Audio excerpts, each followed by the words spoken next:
खुलुमबाय नायगिरिफोर फिन खनसेबाव दिनैनि गोदान मोनसे ब्लगाव नोंथांमोनखौ बयखौबो गोसो गोरबोजों बरायगोननानै लाहरनाय थालायबाय बेलासि टाइम जालायबाय आरो सनाफोर बेलासि टाइम जालायबाय ब्लगखौ स्टार्ट खालामलायबाय आङो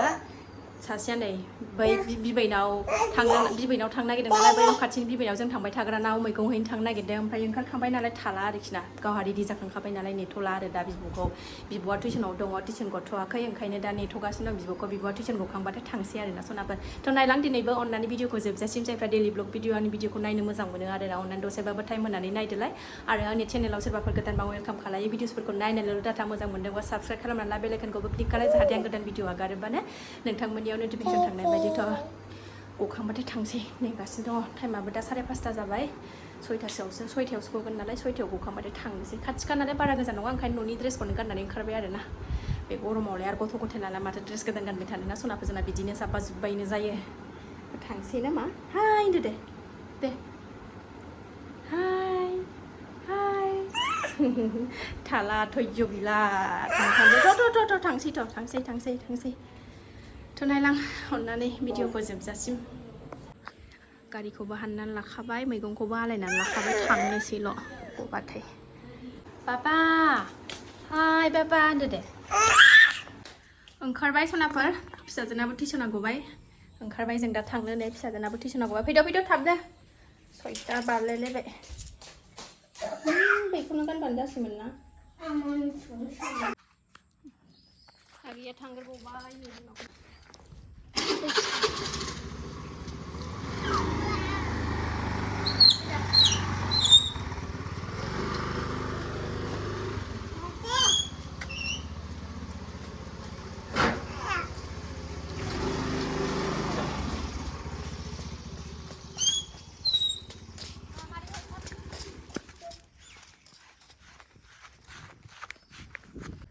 दे गाखोदो दे गाखोनोसै सिगाङाव गाखोनोसै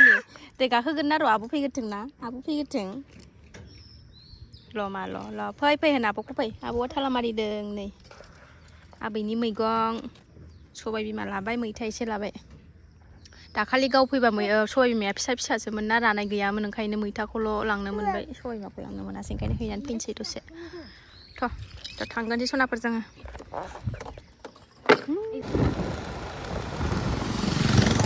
बेलासिखाय मालायनो जिरायसो गारथारदों बेरायफैदों बाहेरायावसो गुसु आरामथार न' सिङाव जि हम थानोनो हाया न' सिङाव बाहेरायाव थान्दानो नै बेरायदों नै मालाय बेरायदों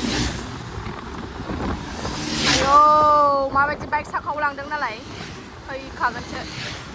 माबायदि सालायो नुवाखै बाइकफोरखौ गिलु बालुनो बादावलायो आंहा बेबायदि खाथियाव सालायनो बेबायदिनो खाथियाव सालायनो मोनफैबाय दे ओंखारदो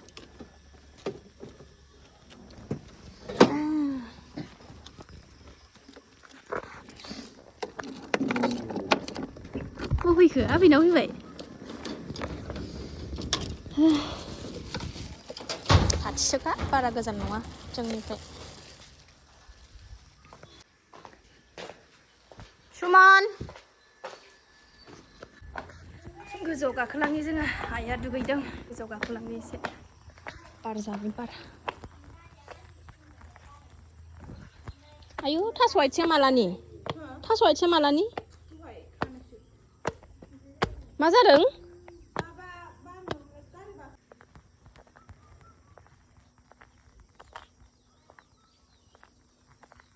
बारानो गैया नै गोजौआवबो हबथार बेहायबो लुगासिनो दङ नै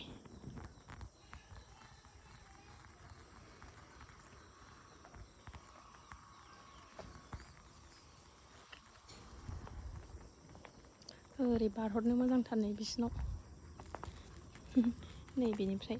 खाथिथार फिनज्राब बारहरबानो हायो बारस'ला बायनाङा मा दाबसेयाव बबावबाफोर थांबा बिदि इस मिनिनाया बिब'खौ नुनानै इसे ओंखारबावनोसै गाहाबो नोंखौ ओंखारहोजायो बाव ब्रेक गैयिखौ ओंखारहोजायो नोंखौ ब्रेक गैया गथ'आनो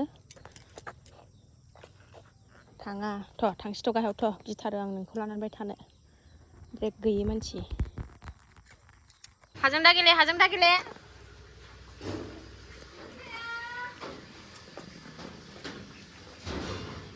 नै आगेया थांनो नागिरदों सुमना मालाय बेरायहैदोंमोन दासो फैबाय नै दे हाय होनदो हेल' गाइस नै गाबज्रिदों इस आंनि एक्टरसो नों मा बुस्थु मा नाम बेना ना मा जाबाय मा नाम बेना मा नाम बेना मिथिया जानोल' गोरों दे रायलायदो एसे नानि बानायनाय नाखौ मेनानै बानायनाय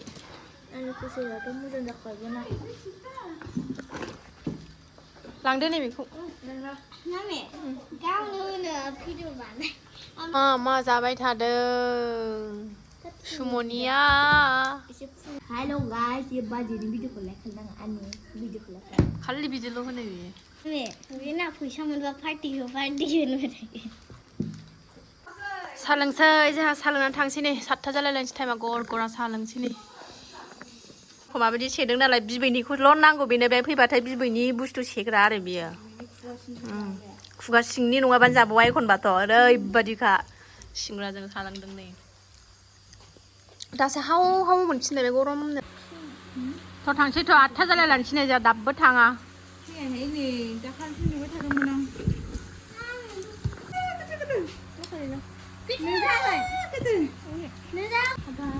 सावना होदो बेखौल' नांगौ बाबा बाबा होननानै बिबाय थायो नायनो बेखौ नुवाखै बिमामोनखौ नायनाया नोंसो नायनो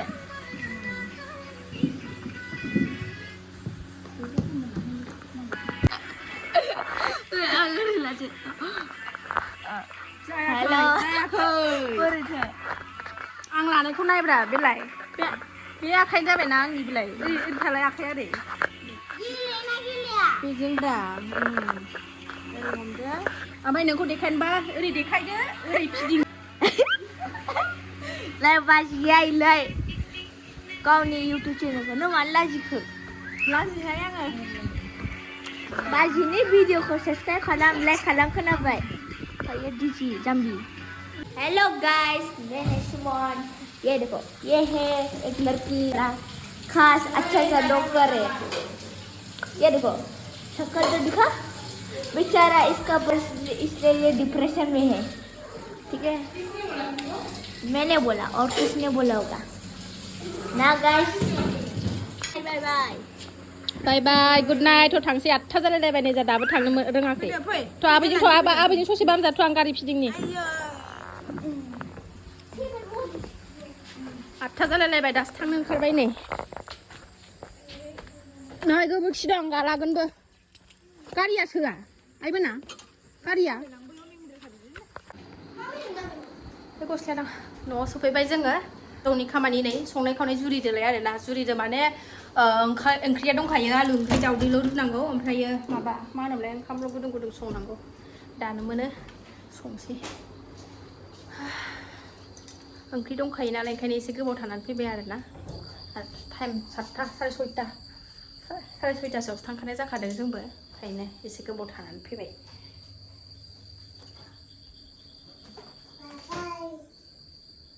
ओंखाम ओंख्रि लाहार फाहार खालामगोननि आङो ओंखामाबो जाबाय ओरै दावदैयाबो जाबाय जोंना जानोसै टाइमाबो 9थायानो जाबाय थाब थाब जानोसै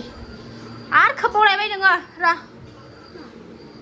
दसनाफोर मोनाबायबो नालाय आं भिडिअखौ बारा गोलाव खालायला बावनो दोनथ'नोसै जायफ्रा नायनो मोजां मोनो अननानै आंनि नैबे दिनैनि ब्लगखौ नायदोलाय आरोना सनाफोरा बावनो दोनथ'नोसै जायफ्रा नायनो मोजां मोनो अननानै दसेबाबो टाइम होनानै नायदोलाय आरो कमेन्ट खालायदोलाय आरोना मोजां मोनदोंबा थ' दिनै भिडिअ एसेनोसै नेक्स्ट भिडिअ थाबैनो लोगो मोनफिनगोन बाय बाय गुड नाइट सनाफोर गुड नाइटबाबो दिनै आगारनाय जानाय नंला गाबोन फुंफ्रावसो आगारनाय जासिगोन आरोना बे भिडिअखौ थ' बाय बाय